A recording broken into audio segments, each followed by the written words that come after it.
This year's Synod presentation theme of Unity in Diversity is actually one we have been thinking about and working on as a chaplaincy this last year.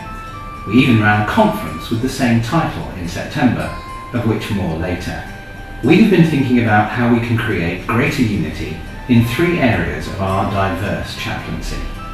Between our 5 different churches, within our individually diverse congregations, and ecumenically, particularly with those other churches that worship on our premises. Our chaplaincy covers 6 of the 7 Emirates within the UAE, and we have 5 churches based in 4 of those Emirates.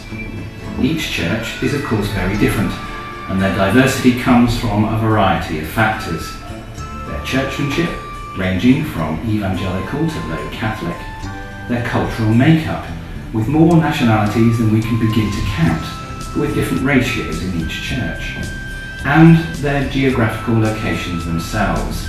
They cover 6 very different, fast-developing and individually diverse Emirates. St Nicholas Church is located in the UAE's lush and verdant northeastern emirate of Fujairah, home to the rugged Hajar mountain range. The congregation of St Nicholas is the only one within the chaplaincy not to have a permanent home of their own, and this last year they were also been without their own chaplain. Right at the end of 2012, however, the Reverend Andrew Tucker arrived. He is going to be their first full-time chaplain and is the most recent addition to our clergy team. Ras Al Khaimah is the most northerly of the United Arab Emirates. Its name means point of the tent, a name given by sailors passing by. Our church there, St Luke's, has the newest of our church buildings, completed as it was in 2011, and their chaplain, the Reverend Nelson Fernandez, ministers over a small but growing congregation. Jebel Ali is an area within the Emirate of Dubai. It developed as a port town and is home to the well-known Jebel Ali Free Zone. Our church there, Christ Church, is the most southerly of the churches within our chaplaincy. Our congregation there is the 3rd largest within the chaplaincy, and the Church of Christ Church is the 3rd oldest building within our chaplaincy. But their chaplain, the Reverend Canon Steve Wright, is the longest serving chaplain that we have.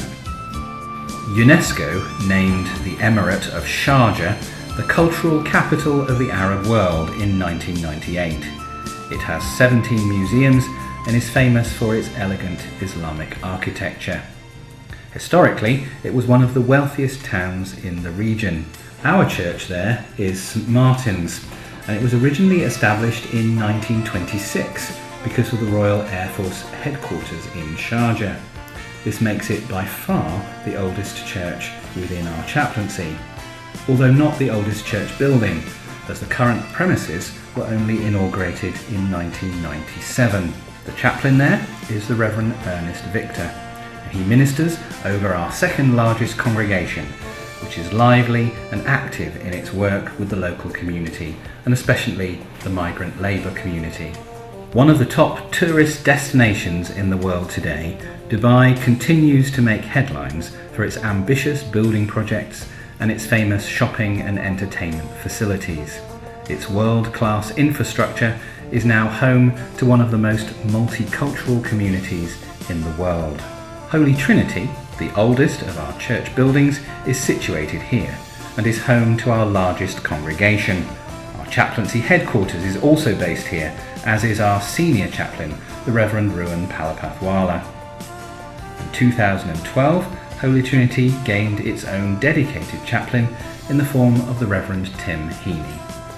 Building unity between such diverse churches is a challenge, but we are encouraged by having our full clergy team in place, and also by events such as our chaplaincy youth camp, which took place in Ras Al Khaimah in September, and by our confirmation service, which took place at Christ Church in January of 2013, and was a great demonstration of the progress we are making as candidates and congregations from all our churches gathered and celebrated together.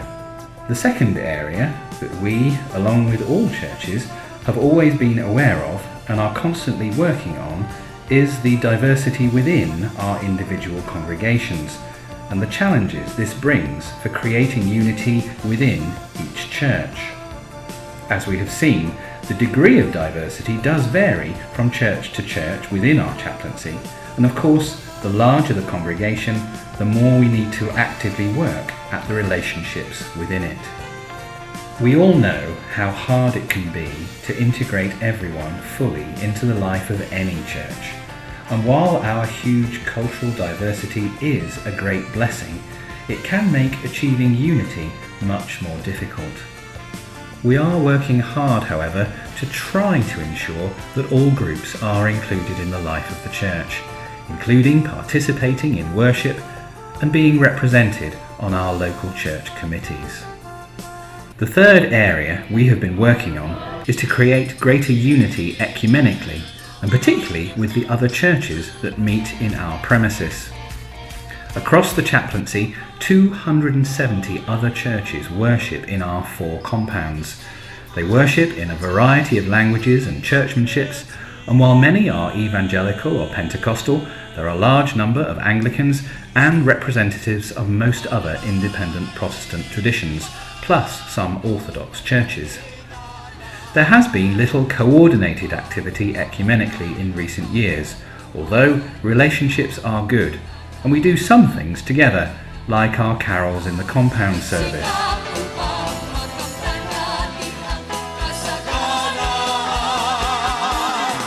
We believe that every church that worships within our chaplaincy needs to be part of a broader, shared vision that enables us to express, honour and celebrate our individual diversity, and that by doing this we can transcend our differences and achieve greater unity. To promote this and to begin to build the structures to make it happen, on September the 29th we held a conference for the senior pastors from all our congregations with the theme of Unity in Diversity.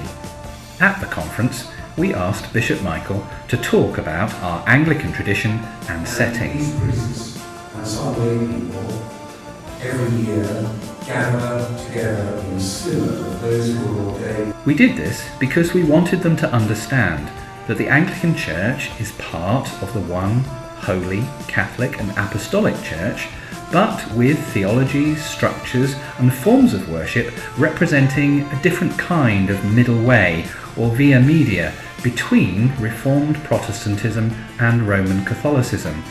As such, it is a supremely inclusive church, containing a wide breadth of views and worship styles within an orthodox framework.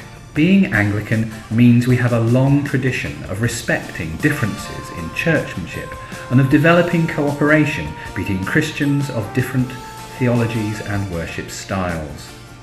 This is why we are optimistic that within the enormous diversity of our chaplaincy we can create greater unity between and within churches and beyond.